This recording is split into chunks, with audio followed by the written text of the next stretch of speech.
Max Kell. Yep. Are we going to see it again? I'm trying to be wrong about every single pick this week, apparently. Why? I say the answer is yes. I think the Eagles can pull off the upset here. In fact, I'm picking them. And I came this close to taking them against the Bears, and I didn't, and of course I regretted it. And I think, and that don't regret it. Obviously, that game could have gone no either regrets, way. Max. But the reason I thought it was going to be a really tight game and the Eagles would have chances, this time of year, you know what really has a lot to do with success? How your defensive line is playing, how those front guys, what kind of pressure are they putting on the quarterback? Is there a pocket, yes or no? And that Eagles front four, the defensive front of the Eagles, can collapse the pocket and get after the quarterback. And then you have to ask, are they experienced? Actually, this group, by and large, just won the Super Bowl and did it against all odds with their backup quarterback against the Patriots on a night where Tom Brady threw for 500 yards. And they did it with a defensive stop when they needed it most. You know, people don't think of defense as being clutch usually. You think of the great throw and catch or the great run as that clutch play in football. Defense can be clutch too, and the Eagles have a clutch defense. Even the missed field goal was actually a blocked field goal. That's a clutch special teams play. They are clutch players. And Nick Foles is obviously that. And I know the first game was much, much different. I believe the Saints will come into this overconfident. I think everyone's counting the Eagles out. I think that Eagles defensive front is going to get to Drew Brees, and I think Nick Foles works his magic again. I don't think the Saints are taking anybody for granted considering how they lost that playoff game to Minnesota in the divisional playoff round when somebody forgot to pick up a tackle and Diggs went in for the winning score. I think that was so painful. I think they'll be ready than ever, more ready than ever. You're not going to underestimate the reigning defending Super Bowl champion. The Philadelphia Eagles are what they are. You know, Maddox and these boys in the secondary. I mean, you got 10 injuries and 4 were in the secondary, and even though they were playing against the Saints when they got romped 48-7. I mean, it was sort of the beginning stages. They seem to have gotten their bearings under them. Jim Schwartz is doing, obviously, an exceptional job. We get that. So I'm not going to sit here and tell you I don't give the Eagles any chance whatsoever, but it's very slim. I expect them to lose. I don't expect them to lose 48-7. But somewhere along the lines of 38-20 sounds about right. I think that the Eagles, and I'll tell you this much, I also think this is what hurts the Eagles. Everybody been talking about Nick Foles.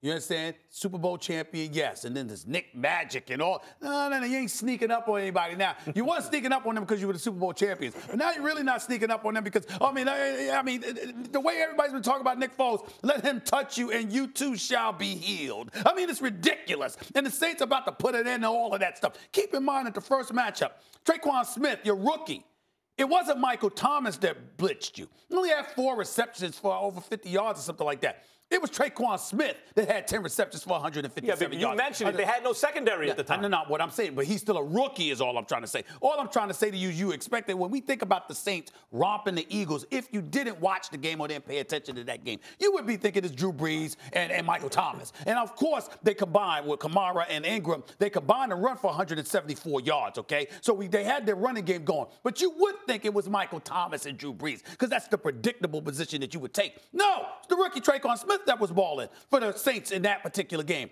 I'm just saying, when I look at the Eagles, I'm looking at the mindset like they're the Super Bowl champions. They ought to be respected. They don't have all their horses in a row. Haloti Ngata's not there. I think this kid Jernigan was at the defensive tackle for them, right? Can they get, it's Drew Brees we're talking about here. He's going to get the ball out of his hands. I just think the Superdome, if it were in Philadelphia, I would flow with you. But the fact that it's in New Orleans, I don't see it. I don't see it. Look, the Superdome is unlike any atmosphere in the NFL.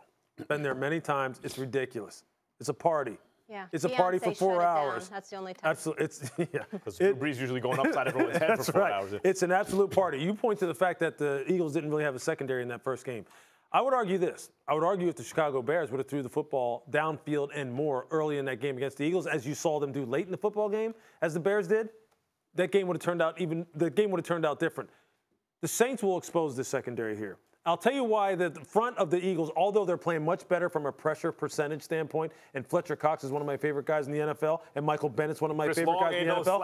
I'll tell you why, though. I will tell you why they will be able to neutralize that to a certain degree. Because Drew was getting the ball out under 2.5 seconds on the regular. He's not trying to stand in there and get hit. Just like Nick isn't trying to stand in there and get hit.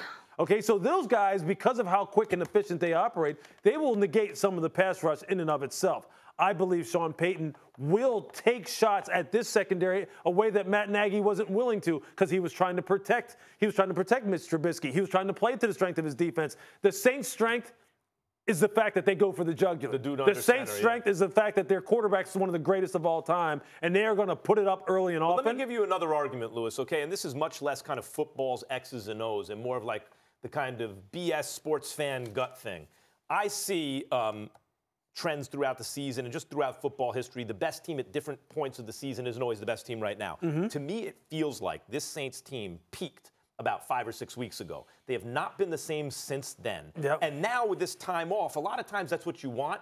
In this case, I don't think it's been good for the Saints. But see, when you say peaked, what you're talking about is the fact that their offense cooled off, whereas their defense started really carrying the load for them. And, you know, when we were down in Carolina and we did the Monday night game down there, Cam Jordan talked about that. He said, you know what, we're carrying more of the load right now. Yeah, the offense has kind of leveled off a little bit. Teams have started to execute a certain formula against them, which they played them a couple of weeks after they had lost to the Cowboys. That's right. Teams are starting to come down on their wide receivers and really try to bring the heat to them and not – you lay off the Saints, it's over. And they're a different team at home. I recognize that, all that. I get so it. What I'll say is they really, the strengths have kind of, like the balance of power within that team as far as the three different phases, offense, defense, special team, is starting to balance up a little bit more. The defense is carrying its weight now. But I'll tell you this. And stout against the run. That's right. They've been good against the run all year, really. They will resurface offensively.